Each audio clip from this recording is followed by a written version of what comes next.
Alliance को देखते हैं तो एक गाना याद आता है, देख जमाने की यारी बिछड़े सभी बारी बारी। Bihar election will be the last nail in India alliances coffin.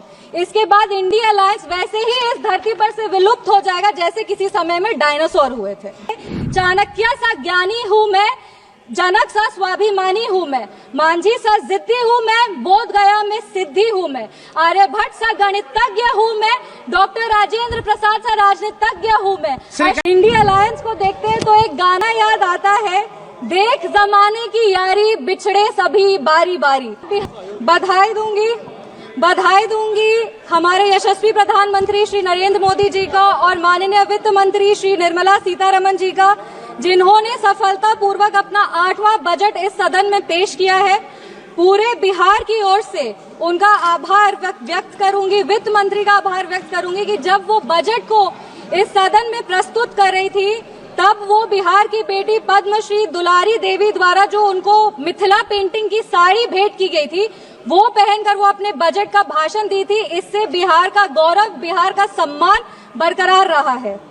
2037 तक विकसित भारत के निर्माण में सर ये बजट एक अहम भूमिका निभाएगी और सिर्फ भारत को विकसित बनाने में ही नहीं, बिहार को भी विकसित बनाने में और बिहार के विकास को एक नई गति प्रदान करने में ये बजट एक बहुत महत्वपूर्ण भूमिका में रहेगी।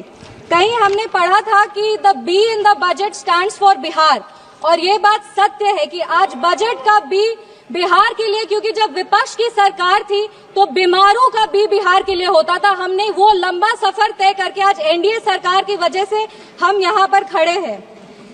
पूरे विश्व को शून्य देने वाले आर्यभट्ट, जो पूरे विश्व को शून्य दिए थे, उनका जन्म बिहार में हुआ था और ये वही शून्य है जो दिल्ली विधानसभा चुनाव में कांग्रेस पार्टी को आई थी। और अगर आज बिहार को 2 शून्य अधिक मिल रहे हैं तो विपक्ष को इतनी तकलीफ क्यों हो रही है? जिस सरकार ने बिहार में विकास लाए हैं, बिहार हमेशा उनका आभारी रहेगा। हम उस बिहार की बेटी हैं सर जो इस देश की रीढ़ की हड्डी है। वो चाहे आपके कॉर्पोरेट सेक्टर्स हो, वो चाहे आपके सॉफ्टवेयर आईटीज हो, वो आपके इंफ्रास्ट्रक्चर को खड़ा करने वाले मजदूर हो, वो आपके घर के सहयोगी हाथ हो। हर घर में सर एक बिहारी है, आपके घर को घर बनाने वाला आदमी बिहारी है। बिहार का उत्थान अब अडिग है और बिहार के विकास में अब कोई भी बाधा नहीं आएगी। रीजनल फेवरेटिज्म की बात करते हैं सर, 2004 में डीएमके पार्टी के समर्थन के लिए तमिल को क्लासिकल लैंग्वेज घोषित कर दिया गया था और उसके लिए एक यूनिवर्सिटी की स्थापना भी की थी। तब बिहार वासी को और बिहारियों को कोई दिक्कत नहीं था, पर आज जब बिहार को ज्यादा मिल रहा है तो विपक्ष को इतनी तकलीफ क्यों हो रही है?